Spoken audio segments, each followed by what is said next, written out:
Extra டைம்லாம் கிளாஸ்லாம் பார்த்தீங்கன்னா நீங்கள் தாராளமாக சொல்லலாம் போகலான்னு முதல்ல ஆசிரியர் பெருமக்களுக்கு இந்த நிகழ்ச்சியை மேற்கொள்கிறோம். இப்போ மேடம் கூட நாளைக்கு ஒரு ஃபங்க்ஷன் எங்கள் அசோசியேஷன் வராங்க.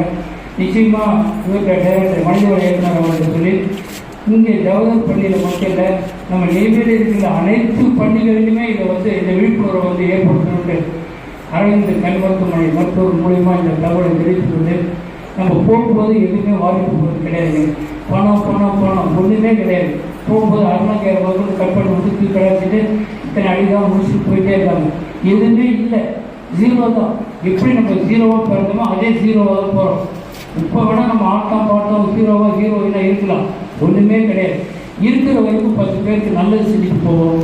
நிச்சயமாக சொல்கிறேன், இந்த கண்தான விழிப்புணர்வு முகாம் இந்த பள்ளியில் இவ்வளவு சீரும் சிறப்புமாக ஏற்படுத்தி கொடுத்ததற்கு எங்கள் சார்பாக மனமார்ந்த நெஞ்சாத நன்றியை தெரிவித்துக் கொண்டு இருக்கும் வரை இரத்த தானம் செய்யுங்கள். 18 வயதிலிருந்து 60 வரை உடல் நலம் பூரண ஆரோக்கியத்துடன் இருந்தால் இறந்த பின்பு நான்லாம் பள்ளிக்கூடத்தில் படிக்கும்போது நான் 25 வட்டம் 26 வட்டம் 10ஆம் கிளாஸ் ஸ்கூல் தான் படித்தேன். நெய்வேலி பையன் தான் நான்.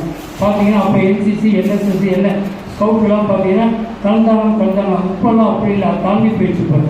இப்போ நாங்கள் என்ன சொல்லிட்டு போனால் உடல் உறுப்புகளை தானம் செய்யுங்கள் அப்படின்னு இப்போ அந்த இதில் போயிட்டுருக்கோம். கண்தானத்தில் நாங்கள் தாண்டி இப்போ உடல் உறுப்புக்கு போயிட்டோம். அதனால் ஒன்றுமே கிடையாது. போய் அதான் சொல்கிற மாதிரி போகிறது எதுவுமே கிடையாது. அதனால் மண்ணுக்குள் மக்கி போகும் மனித உடல்களை நல்ல மனிதர்களுக்கு பயன்படுத்துங்கள் என்று கூறி விடைபெறுகிறேன். நன்றி, வணக்கம்.